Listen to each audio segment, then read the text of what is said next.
రుయా ఆసుపత్రిలో contract staff నర్సులు ధర్నాకు దిగారు. ప్రభుత్వం విడుదల చేసిన జీవోకు వ్యతిరేకంగా తమకు న్యాయం చేయాలని డిమాండ్ చేశారు.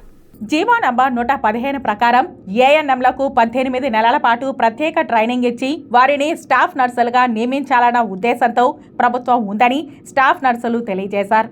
గత 15 ఏళ్లుగా స్టాఫ్ నర్సులుగా రుయా ఆసుపత్రిలో పనిచేస్తున్న మమ్మల్ని పక్కన పెట్టి ఏఎన్ఎంలను స్టాఫ్ నర్సులుగా ఎలా చేస్తారని ప్రశ్నించారు. మాతో పాటు ఎంతో మంది స్టాఫ్ నర్సులుగా బయట పనిచేస్తున్నారని తెలిపారు. ప్రభుత్వం తీసుకొచ్చిన 115 జీవోను వెనక్కి తీసుకుని కాంట్రాక్ట్ లో పనిచేస్తున్న స్టాఫ్ నర్సులను రెగ్యులరైజ్ చేయాలని డిమాండ్ చేశారు. ఈ 4-5 రోజులుగా జీవో నెంబర్ 115 అనేది రిలీజ్ చేశారు సార్. దాని అర్థం ఏమంటే కొంతమంది ఏఎన్ఎంస్ని వాళ్ళకి 1.5 సంవత్సరం 18 నెలల పాటు ట్రైనింగ్ ఇచ్చి వాళ్ళని ఈరోజు స్టాఫ్ నర్సెస్ పోస్టుల్లో వాళ్ళని రిక్రూట్ చేయాలని చెప్పి జీవో ఒకటి రిలీజ్ చేశారు. మేము కాంట్రాక్ట్ స్టాఫ్ నర్సెస్గా గత 15 సంవత్సరాల నుంచి వర్క్ చేస్తున్నాము. 2010లో ఇచ్చిన నోటిఫికేషన్, రెగ్యులర్ నోటిఫికేషన్, ఇంతవరకు నోటిఫికేషన్ అనేది ఇవ్వలేదు సార్.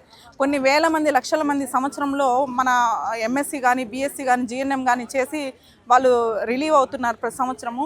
వాళ్ళందరినీ వదిలేసి స్టాఫ్ నర్సుల కొరత ఉంది, అందువల్ల ఏఎన్ఎంస్కి ట్రైనింగ్ ఇచ్చి మేము ఆ జీఎన్ఎం పోస్టులు, స్టాఫ్ నర్స్ పోస్టుల్లో మేము వాళ్ళని రిక్రూట్ చేస్తున్నామని చెప్పి గవర్నమెంట్ హాస్యాస్పదంగా ఒక జీవోని రిలీజ్ చేసింది సార్. నిజంగానే హాస్యాస్పదం అది. ఎందుకంటే స్టాఫ్ నర్సెస్ నిరుద్యోగులుగా కొన్ని లక్షల మంది బయట ఉన్నారు. కాంట్రాక్ట్ స్టాఫ్ నర్సెస్గా మేము 15 సంవత్సరాలుగా సేవలు అందిస్తున్నాము.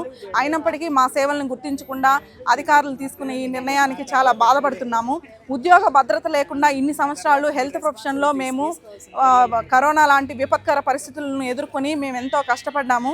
ఐఎన్సీ రూల్స్ ప్రకారము, ఇండియన్ నర్సింగ్ కౌన్సిల్ రూల్స్ ప్రకారము వాళ్ళు registration, at least nursing registration, nursing midwife registration, nursing registration కాకుండానే వాళ్ళని స్టాఫ్ నర్సుల పోస్టులో పెట్టి వాళ్ళతో పని చేపిస్తామని చెప్పి చెప్పడము చాలా బాధాకరంగా ఉంది. ఎంపీహెచ్డబ్ల్యూ ట్రైనింగ్ చేసి, జనరల్ నర్సింగ్ చేసి, బీఎస్సీ చేసి, ఎంఎస్సీ చేసి, డబుల్ పిహెచ్డీలు చేసిన వాళ్ళు కూడా ఇక్కడే ఉన్నారు. ఆ ఏజ్ బార్ అయిపోయి జాబ్స్ లేకుండా ఉండే వాళ్ళు కూడా ఉన్నారు. వాళ్ళందరికీ న్యాయం జరగాలనేసి మేము అనుకుంటున్నాము. మేమే 1.5 year course, skill development course అనేసి వచ్చి మేము లంచాలు ఇచ్చి ట్రైనింగ్ కంప్లీట్ చేయలేదు. మేము లంచాలు ఇచ్చి మేము వార్డుల్లో ఇది క్లినికల్స్కి రాకుండా ఇండ్లలో కూర్చొని మాకు పిహెచ్సిలో పోస్ట్, మాకు డ్యూటీ ఉంది అనేసి పిహెచ్సిలో కూర్చొని క్లినికల్స్ కూడా రాకుండా, వాళ్ళ క్లినికల్ నాలెడ్జ్ లేకుండా వాళ్ళు ఈరోజు మేము స్టాఫ్ నర్స్ పోస్ట్లో వచ్చి కూర్చోవాలా, వాళ్ళపైన మేము టెస్ట్ వేయాలా. ఆల్రెడీ అది కాకుండా వాళ్ళు వస్తానే మాకు ప్రమోషన్స్ కావాలి, మేము హెడ్ నర్సులు కావాలి అనే దీంతో కూడా మాట్లాడుతున్నారు. ఇలాంటివి కాదు, వాళ్ళకు ట్రైన్డ్ దాయి సరిపోతుంది అనమాట.